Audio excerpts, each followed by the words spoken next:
Sim. Aqui, ó, ao princípio de novembro de 1863, o senhor Blackford encontrou em sua casa, perto de São João do Rio Claro, o reverendo José Manuel da Conceição, que havia pouco tempo deixado de ser vigário de Brotas. Então, em 63 ele deixou de ser vigário aqui em Brotas. No livro fala que é 1860 que ele vem para cá, que ele começa a conhecer, Em maio de 1864, o senhor Conceição visita São Paulo e teve várias conferências com o senhor Blackford. E a 23 de setembro de 64, apresenta-se na casa do seu Blackford em São Paulo, com o fim de deixar inteiramente a Igreja Romana. O Conceição, ele é um homem apaixonado pela a garra, o entusiasmo que ele tinha. E ele passara em alguns lugares, né, como padre, né, e ele havia semeado a doutrina, os ensinamentos da Igreja de Roma.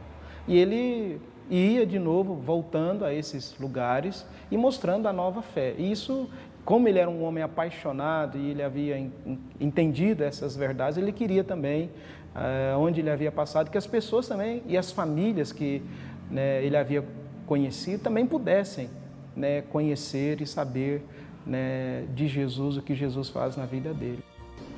No dia 13 de novembro, reunidas na casa do senhor Antônio Francisco de Gouveia, o senhor Conceição pregou, assistindo mais de 30 pessoas.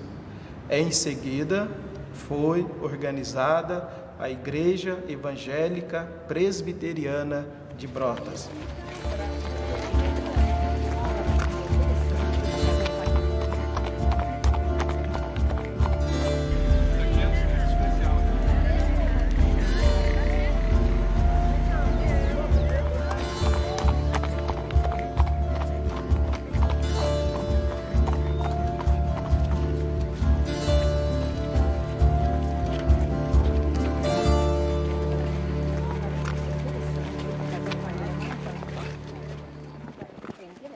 A maioria das vezes soube-se que andava a pé e parava nos locais que ele encontrava, pedia, digamos, pouso, se possível, e em troca trabalhava.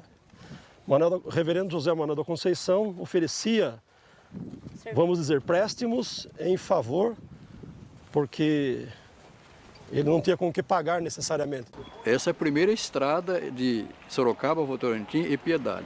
E o Conceição passou na primeira estradinha a pé de Votorantim a Piedade. E de Piedade ele subia para Ibiúna, Ibiúna saía em São Paulo.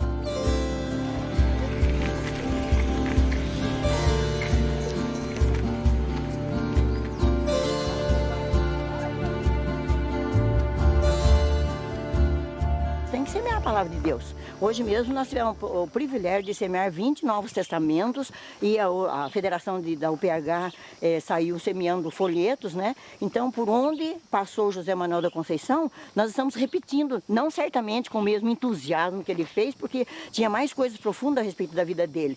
Mas para nós é uma satisfação muito grande, né? O reverendo José Manuel da Conceição, ele estava doente. Já pelos anos 65, 66, mesmo quando da sua ordenação, ele não tinha boa saúde. E ele foi, assim, uma pessoa que, se tivesse permanecido na Igreja Católica Romana, com certeza estaria, no mínimo, beatificado, um santo. E ele morreu à míngua, ele morreu pregando o Evangelho e foi atendido num hospital de um laboratório do Exército, um laboratório químico, pirotécnico, que ficava aqui no Rio de Janeiro, no subúrbio de Campinho. Estava se comemorando um evento religioso católico também. E nesse horário elevado da noite, ele disse que queria ficar tranquilo. E há quem diga que ele desejou ficar a sós com Deus. O reverendo Boanerges faz essa menção no seu livro, que ele, virando para a parede, silenciou-se. Depois voltaram da festa para perguntar alguma coisa para ele, fazer alguma interrogação. Aí quem estava a atendê-lo disse que eles não estavam se mexendo mais, e aí comprovaram que ele havia morrido. Então dá a entender-nos que ele morreu na madrugada do dia 25 de dezembro de 1873. A igreja está na beira do caminho onde Conceição passou. Então, eu sempre incentivo o pessoal a ler a história, porque se a gente existe é porque tem uma história. E a igreja presbiteriana tem uma história muito especial. O evangelho presbiteriano é o evangelho da razão, não é só da emoção. A partir da província de São Paulo, o presbiterianismo se irradiou para o sul de Minas, o Triângulo Mineiro e os estados do sul, principalmente Paraná e Santa Catarina.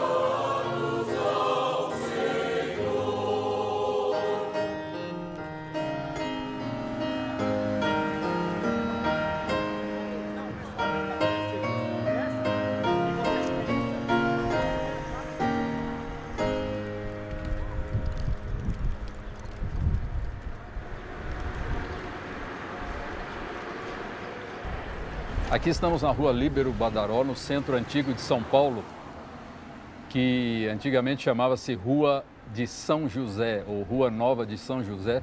Mas essa foi a região em que começou, em 1863 e 64, a obra presbiteriana em São Paulo. Também associado a esse lugar foi a ordenação do primeiro ministro evangélico da história do Brasil, brasileiro nato, que foi o reverendo José Manuel da Conceição.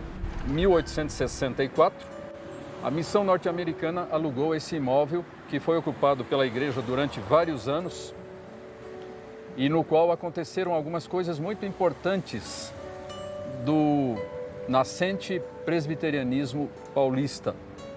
Mais tarde, a rua Líbero Badaró foi alargada já na década de 1920 e todos os imóveis deste lado foram demolidos, inclusive o antigo casarão, o antigo sobrado colonial que havia sido ocupado pela igreja durante alguns anos. Algumas coisas importantes que aconteceram aqui foram as seguintes. Em primeiro lugar, a primeira sede da Igreja Presbiteriana de São Paulo e a residência do missionário, o reverendo Alexander Blackford. Outro evento importante associado com esse local foi a organização do Presbitério do Rio de Janeiro. Esta foi a primeira sede da Escola Americana, a antecessora do Mackenzie. Outro evento associado ainda com esse local, esse não agradável, mas triste para a igreja nascente, foi o falecimento do reverendo Simonton. Após chegar a São Paulo, não teve a melhora esperada, ao contrário, a sua condição de saúde piorou rapidamente. Ele veio a falecer então no dia 9 de dezembro de 1867, aqui neste local, neste imóvel que era utilizado pela igreja.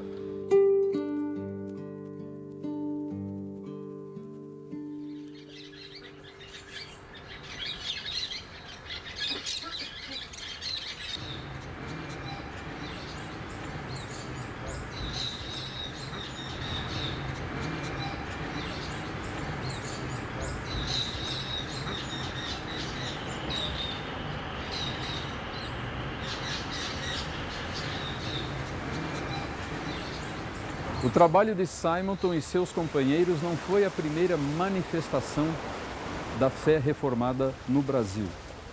Muito antes dele, nos séculos 16 e 17, houve uma presença calvinista no Brasil, através dos franceses na Baía de Guanabara e dos holandeses no Nordeste brasileiro. Nesta ilha, no ano de 1555, o militar e aventureiro francês Nicolas Durand de Villegagnon estabeleceu um pequeno forte, ao qual deu o nome de Forte Coligny. E queria também estabelecer uma colônia para o seu país, a França, e uma espécie de um refúgio para os protestantes que estavam sendo muito perseguidos na Europa na época da Contra-Reforma.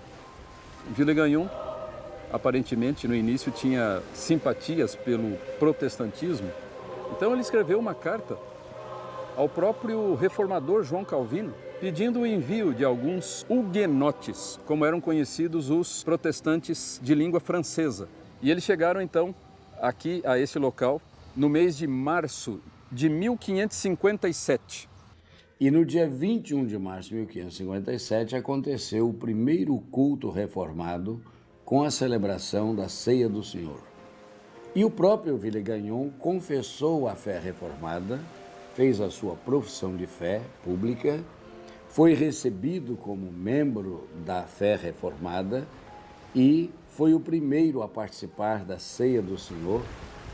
Esse culto se tornou histórico porque foi, até onde se sabe, o primeiro culto protestante não só no Brasil, mas nas Américas de um modo geral.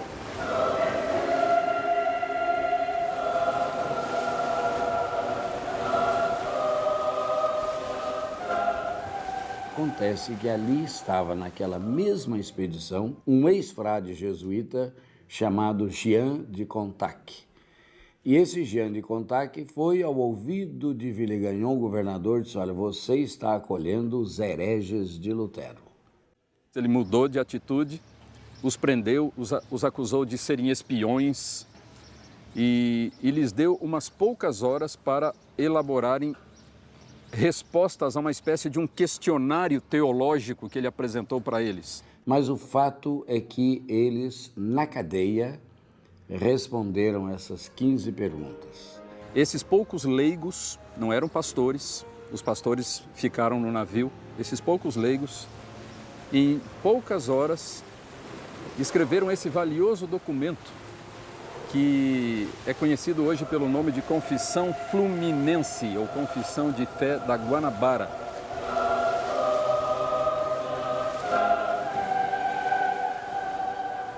E no dia 9 de fevereiro de 1558, entregaram ou trouxeram a resposta perante o governador Villegagnon. Então, o que acontece? Naquele momento que eles deram a resposta, o redator Mathieu de Verneuil, a pergunta de Villegagnon: é esta a resposta que dás? Ele diz: com toda a sinceridade do nosso coração. Quando ele disse isso, que confirmava, Villegagnon deu uma bofetada com as costas das mãos, no meio do rosto, boca e nariz, e o sangue desceu, misturando com as lágrimas, não de dor, mas de desrespeito, de revolta. Sofreram uma cutelada na nuca, foram desconjuntados e as suas mãos amarradas e os seus pés, eles foram lançados nas águas da Baía de Guanabara.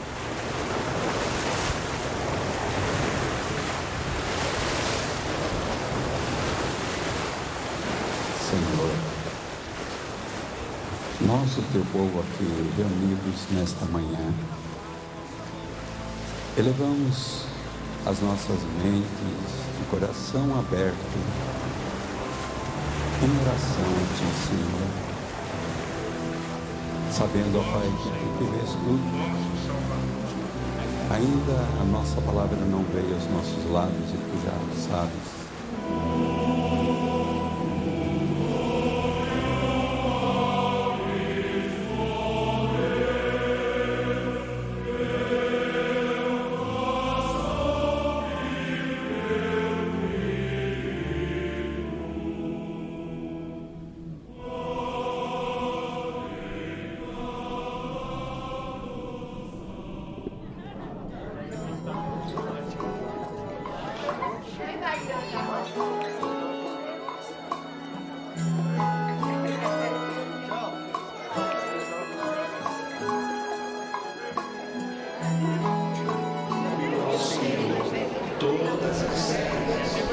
Servir ao Senhor com alegria, apresentar-vos diante dele com cântico.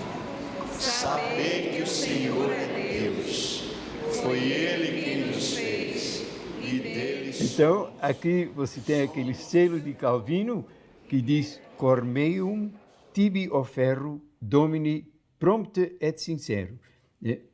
Meu coração a ti ofereço, ó Senhor, pronto e sinceramente.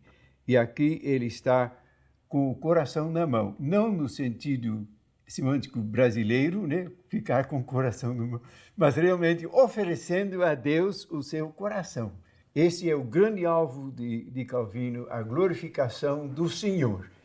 Levando a fé em outra direção, a direção mais bíblica, mais pacífica, mais serena, num ambiente também muito mais favorável, que foi Genebra. Então, nesse caso, nós temos dois polos, Alemanha e Genebra. E daí, graças ao apoio recebido, de Genebra a coisa se expandiu, né? Atingindo especialmente a Escócia, a Inglaterra, de certo modo, e outros países, né? Mas então, de fato, foi a invasão de 1630 que trouxe, além da invasão holandesa, trouxe também a Igreja Reformada. A companhia, que era a Companhia das Índias Ocidentais, que tinha feito essa invasão, decidiu que precisava de uma mão forte, de um líder reconhecido. Então, procuraram alguém e acharam o João Maurício de Nassau.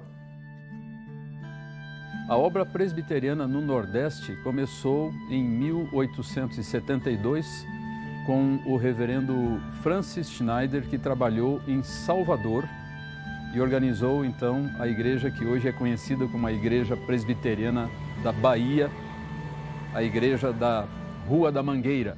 No ano seguinte, em 1873, chegou um pouco mais ao norte, em Recife, o reverendo John Rockwell Smith, que foi o pioneiro da obra presbiteriana naquela região.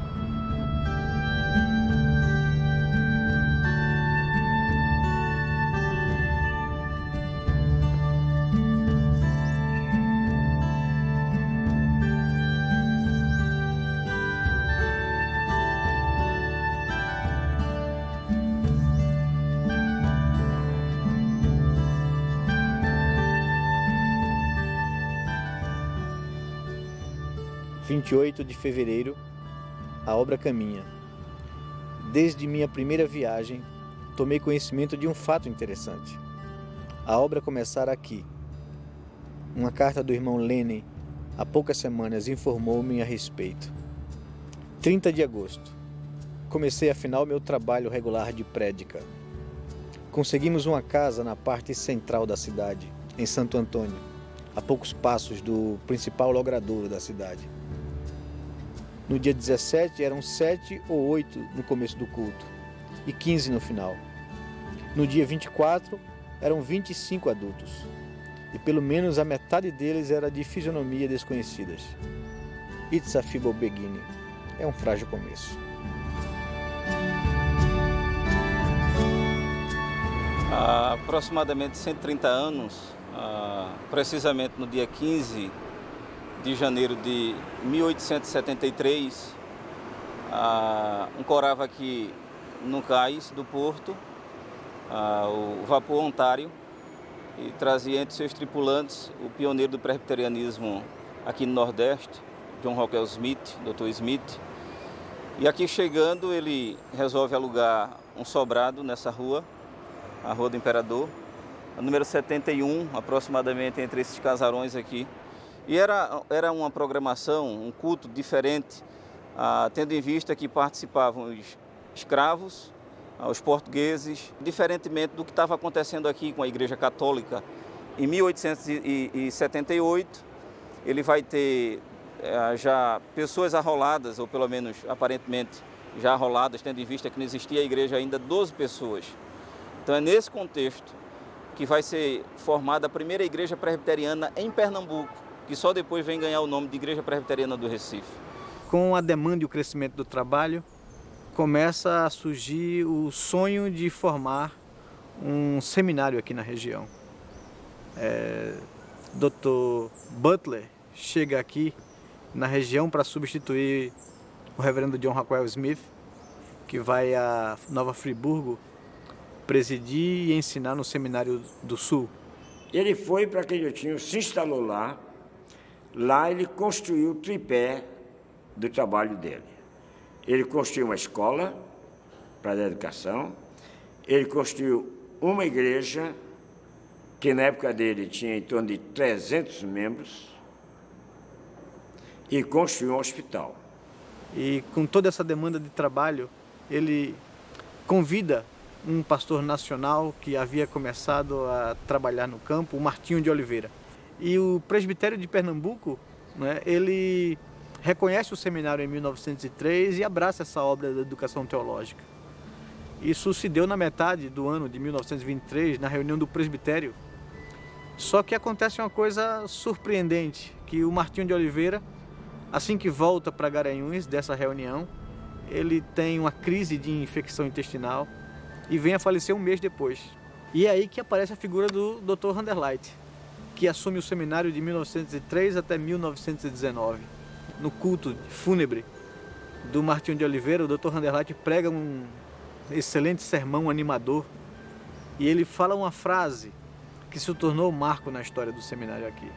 Que ele disse: morreu o Martinho, mas não morreu o seminário. E daí um espaço para divulgação, para cultura, para promoção dos próprios alunos. Aí esse é o nosso espaço. Então, a gente vai aprender com a teologia reformada a grande importância que é dada à igreja visível. Entre esses casarões aqui, onde ele se reunia, houve inúmeras perseguições. Pessoas que ficavam na rua esperando que, de repente, o culto acabasse. E eles eram apedrejados. Dr. Smith muitas vezes foi apedrejado. A perseguição em comum continua neste mês. Nossa casa precisou ser retelhada 4 vezes em menos de 20 dias por causa das pedras. Apesar de pedras e ameaças, os crentes continuam a assistir aos cultos. E no domingo último, havia gente em pé do lado de fora, por não termos mais lugar para ninguém mais sentar-se dentro.